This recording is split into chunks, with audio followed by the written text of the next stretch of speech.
L'influence de Pékin sur d'importantes organisations internationales suscite des inquiétudes. Des rapports parus récemment exposent une partie de ces préoccupations. Un nouveau rapport du gouvernement américain détaille l'influence du PCC sur de nombreuses agences internationales telles que l'OMS. Joshua Wong, un célèbre militant pro-démocratie de Hong Kong, devra purger 10 mois de prison supplémentaires. Dans le cadre du conflit commercial entre les États-Unis et la Chine, une autre entreprise américaine rompt ses liens avec une société basée en Chine. Bienvenue dans Regard sur la Chine, je suis Vladian Mitens. L'influence de Pékin sur d'importantes organisations internationales suscite des inquiétudes. Des rapports parus récemment exposent une partie de ces préoccupations.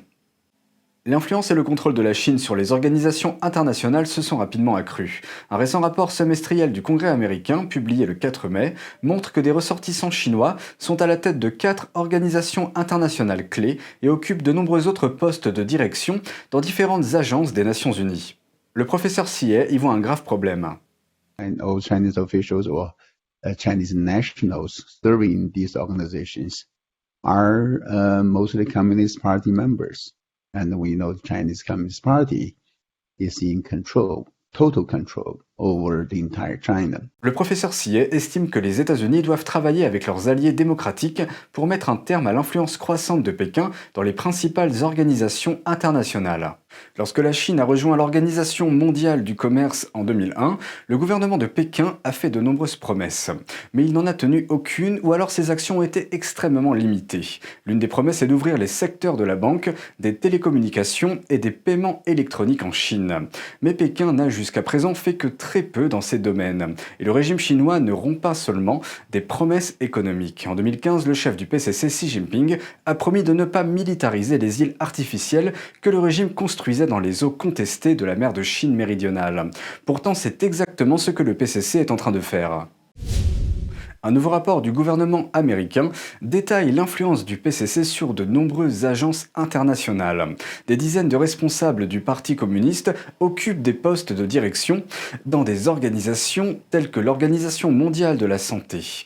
Ensemble, ils sont à la tête de près d'un tiers des organisations des Nations Unies. Outre les Nations Unies, les responsables du PCC occupent également des postes élevés dans d'autres organisations internationales importantes.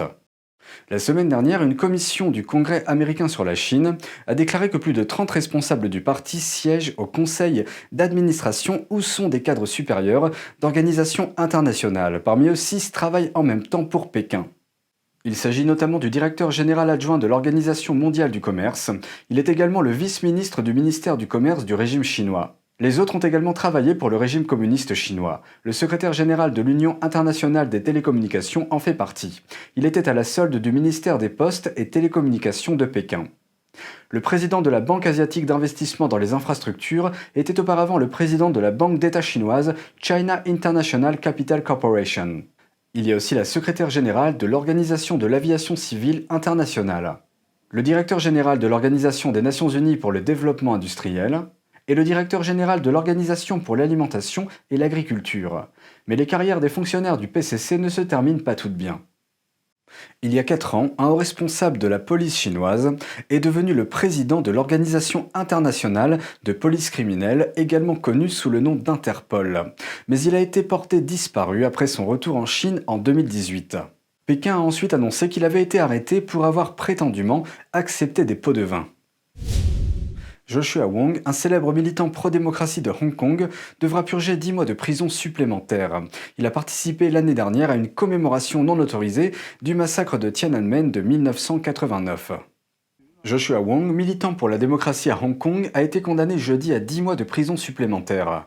Wong est reconnu coupable d'avoir participé l'an dernier à une veillée non autorisée commémorant le massacre de la place Tiananmen en 1989.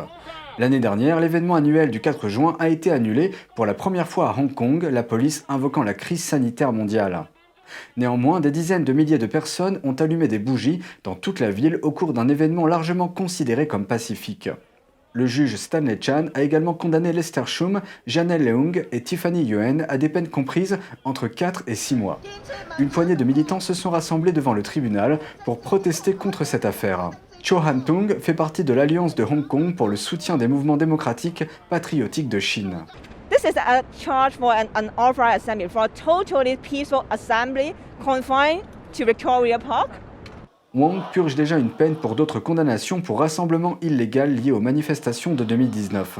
Il fait également l'objet d'accusations en application de la loi radicale sur la sécurité nationale de la ville, adoptée l'année dernière. Cette loi punit tout ce que la Chine considère comme de la subversion, de la sécession, du terrorisme ou de la collusion avec des forces étrangères, d'une peine pouvant aller jusqu'à la prison à vie. Dans le cadre du conflit commercial entre les États-Unis et la Chine, une autre entreprise américaine rompt ses liens avec une société basée en Chine. Le fabricant du célèbre aspirateur robotisé Roomba met fin à son contrat de production avec son partenaire de Hong Kong. Il s'associera à la place à un fabricant basé en Malaisie. Le fabricant d'aspirateurs iRobot estime que cette décision réduira considérablement, voire éliminera son exposition aux tarifs douaniers américains actuels et atténuera les risques géopolitiques liés au fait de concentrer la production uniquement en Chine. Ils ajoutent que les États-Unis ont rétabli un droit de douane de 25% sur les Roomba fabriqués en Chine. Cela a augmenté les coûts de 3,4 millions de dollars pour le fabricant d'aspirateurs. Le président américain de l'époque, Donald Trump, a imposé des droits de douane à la Chine à partir de 2018. Hong Kong était initialement exempté de ces droits de douane et les États-Unis traitaient Hong Kong différemment de la Chine. Mais l'été dernier, les États-Unis ont révoqué le statut commercial spécial de la ville. Cette décision a été prise à la suite de la répression exercée par Pékin contre l'autonomie de Hong Kong. Depuis lors, la ville n'est plus exemptée des droits de douane américains. La société de Hong Kong verra probablement une baisse sensible de ses revenus. En effet, iRobot représentait 55% des recettes totales de la société l'année dernière. iRobot affirme que d'ici à la fin de l'année, sa production basée en Malaisie répondra entièrement aux exigences de volume. Des volontaires en Chine ont été choqués de découvrir des camions de marchandises remplis à bord de chiots et de chatons vivants. Il s'avère que des entreprises de logistique livrent ces animaux par le biais des services postaux habituels. Les animaux doivent endurer jusqu'à plusieurs jours de transport sur de longues distances sans eau ni nourriture. Certains d'entre eux meurent même avant la livraison. Ils doivent endurer jusqu'à plusieurs jours de transport sur de longues distances sans eau ni nourriture. Ils doivent également supporter d'être serrés et ballottés, les coursiers manipulant parfois les cages avec violence. Parfois, ces animaux ne s'en sortent pas vivants avant la livraison. Dans d'autres cas, ils ne vivent pas plus d'une semaine après la livraison. Un internaute chinois a raconté en ligne qu'un client avait un jour refusé un colis contenant un chiot. Le paquet a ensuite atterri au bureau de poste.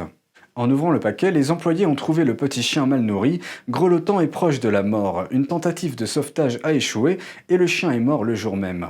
Cette opération commerciale est centrée sur un phénomène chinois appelé les mystérieuses boîtes à animaux. L'idée est similaire à celle des coffres à butin. Ces boîtes à animaux contiennent des animaux vivants et sont vendues sur des plateformes d'achat en ligne. Le concept est que l'acheteur ne sait pas quel type d'animal se trouve à l'intérieur. Et ils seront surpris de l'apprendre lorsqu'ils ouvriront leur livraison. Les photos publicitaires de chiots ou de chatons à l'apparence adorable incitent les acheteurs à acheter ces mystérieuses boîtes à animaux. Le prix de ces boîtes est également attirant, elles ne coûtent pas plus de l'équivalent d'1,20 €. L'entreprise a été propulsée sous les feux de la rampe lorsqu'un camion rempli de ces boîtes a été intercepté en pleine livraison. Le 3 mai, des bénévoles locaux chargés du sauvetage des animaux dans la province chinoise du Sichuan ont découvert quelques 160 boîtes pour animaux de compagnie transportées dans un camion de marchandises. Après l'arrivée de la police locale, les animaux ont été transportés vers des refuges et des hôpitaux pour animaux locaux. Certains étaient déjà morts, d'autres étaient à bout de force et sont morts quelques heures plus tard. Un hôpital local a déclaré qu'un certain nombre d'animaux avaient été testés positifs à des maladies canines ou félines. La compagnie a depuis admis ses torts. Bien que la Chine n'ait pas de loi sur la protection des animaux, il est toujours illégal de livrer des animaux vivants par la poste. NTD TV vous propose chaque jour 1 heure de programme en français à la télévision, accessible gratuitement sur Orange 548, Free 799, Bouygues 802 et SFR 921. Première diffusion à 20h et rediffusion le lendemain à 13h. Vous pouvez aussi regarder nos vidéos sur le site ntdtv.fr et la plateforme ntdtv.fr YouMaker. Et c'est tout pour aujourd'hui, merci d'avoir suivi Regard sur la Chine. Je vous rappelle que nous disposons d'une nouvelle chaîne sur internet, NTD Actualité. Je vous invite à vous y abonner pour regarder les news. On se retrouve demain pour une nouvelle émission, prenez soin de vous et à bientôt.